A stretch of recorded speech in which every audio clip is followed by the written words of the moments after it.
बता देते हैं, कहते हैं लोगों मेरे पास 40 दीनार है। वो डाकू कहता है कहाँ है? हुजूर गौसे पाक रज़ी अल्लाह तआला अन्हु फरमाते हैं ये गुजरी के नीचे, बगल के नीचे मेरी अम्मी ने सिल दिया है। वो डाकू कहता है मजाक करता है, ये छोटा सा बच्चा है, ये इनके पास क्या मालो दौलत होगी। हज़रात मोहतरम हुजूर गौसे पाक रज़ी अल्लाह तआला अन्हु को वो डाकू छोड़ देता है। दूसरा डाकू कहता पूछने लगता है ये बच्चा बता तुम्हारे पास क्या है? हुजूर गौसे पाक रज़ी अल्लाह तआला अन्हु साफ साफ जवाब देते हैं और कहते हैं मेरे पास 40 दीनार है।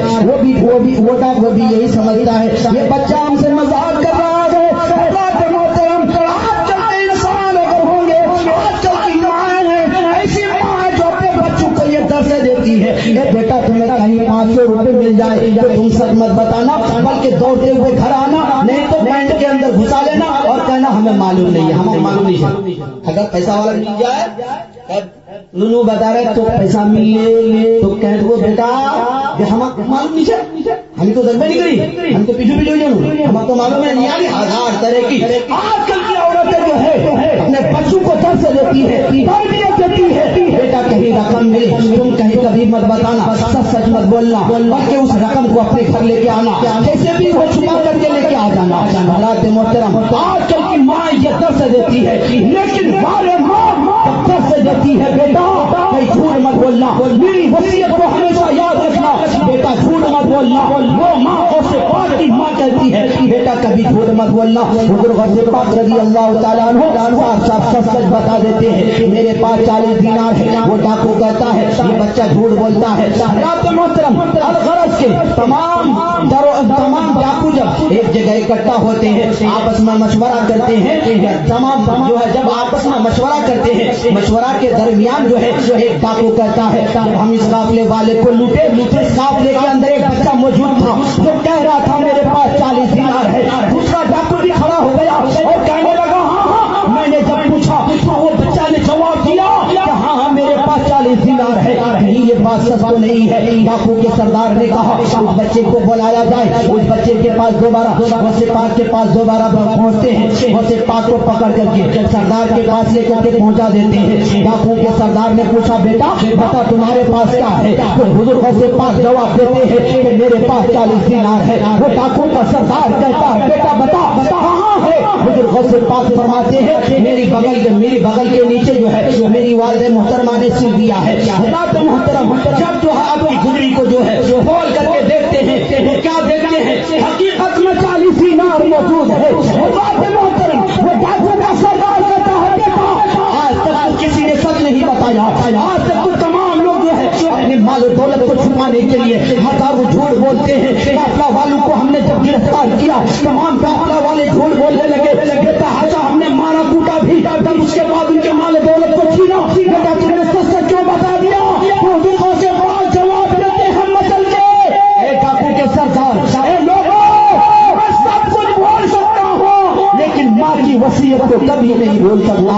सब कुछ मैं सब कुछ कर सकता हूँ लेकिन माँ से किए हुए वादा है वो मैं हरगिज़ जो है गद्दारी नहीं कर सकता। माँ के वादे को मैं निभा रहा हूँ। मेरी माँ ने वसीयत की है बेटा तुम हरगिज़ सीधी हाल में झूठ मत बोलना।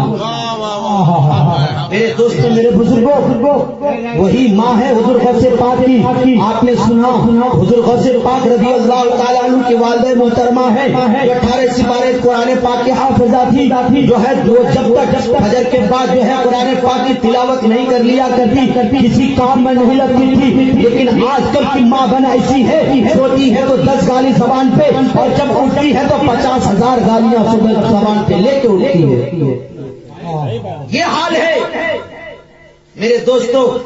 जब गौसे आजम की महफिल में बैठे हैं गौसे पाक का पैगाम लेकर के जाओ। गौसे पाक का पैगाम का जो है आम करो।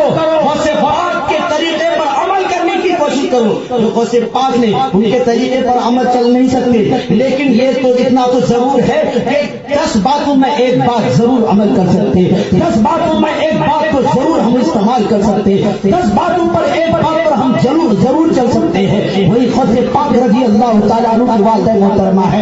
सुबह उठती है 18 सिपारा कुरान पाक की तिलावत करती है। हुजूर गौसे पाक रज़ी अल्लाह तआला अन्हु माँ के पेट में है। माँ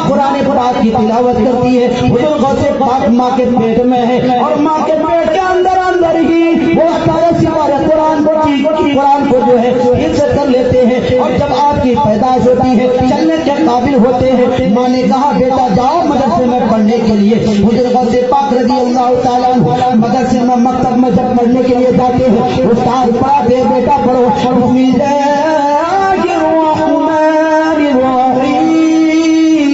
حضور غوث پاک رضی اللہ تعالیٰ عنہ بسم اللہ الرحمن الرحیم پڑھتے ہیں، الحمد کی سورت پڑھتے ہیں، الف لام کی سورت پڑھتے ہیں، اور ایک پہلا پارا پڑھتے ہیں، دوسرا سپارہ، تیسرا سپارہ، چوتھا سپارہ، ایک بات ہی کرے 18 سپارے پڑھ لیے۔ کہاں پہ ہم نے تمہیں بسم اللہ الرحمن الرحیم پڑھنے کے لیے کہا، 18 سپارے قرآن پاک کیسے یاد کر لیا؟ تو حضرت غوث پاک رضی اللہ تعالیٰ عنہ جواب دیتے ہیں کہ میری ماں 18 سپارے کی حافظہ ہے، اور میری ماں جب فجر میں اٹھتی ہے نماز فجر ادا کرنے کے بعد 18 سپارہ قرآن پاک کی جب تک تلاوت نہیں کر لیتی کسی کام میں نہیں لگتی ہے۔ میری ماں قرآن پاک کی تلاوت کرتی تھی اور میں ماں کے پیٹ کے اندر ہی قرآن پاک کو یاد کر لیا۔ اگر ایسی ماں ہماری ماں بہن بن جائے تو ضرور غوث پاک تو نہیں، غوث پاک کا غلام ضرور پیدا ہوگا۔ اگر ایسی ماں، اگر ہماری ماں اگر غوث پاک کی ماں کی سنتوں کو ادا کرے تو ماں تو بیٹا غوث پاک تو نہیں، لیکن خواجہ غریب نواز کا غلام ضرور جو ہے بن کر کے چمکے گا۔ خواجہ غریب نواز کا غلام پیدا ہوگا۔ میرے دوستوں، میرے بزرگوں، ہمیں غور کرنا چاہیے، ہمیں بزرگان دین کے نقش قدم پر ہمیں عمل کرنا چاہیے، بزرگان دین کے نقش قدم پر ہمیں چلنا چاہیے، اور ہمیں یہ پیغام ہماری ماں بہنوں کو ضرور دینا چاہیے۔ حضرات جب اجازت ہے ایک بات آپ تک اور پہنچا دوں کہ اگر عورتوں کو ماں بہنیں جو ہے کہیں گی کہ مولوی صاحب کو کھڑا رہ گیا ایک دم ہنسا لگا رہے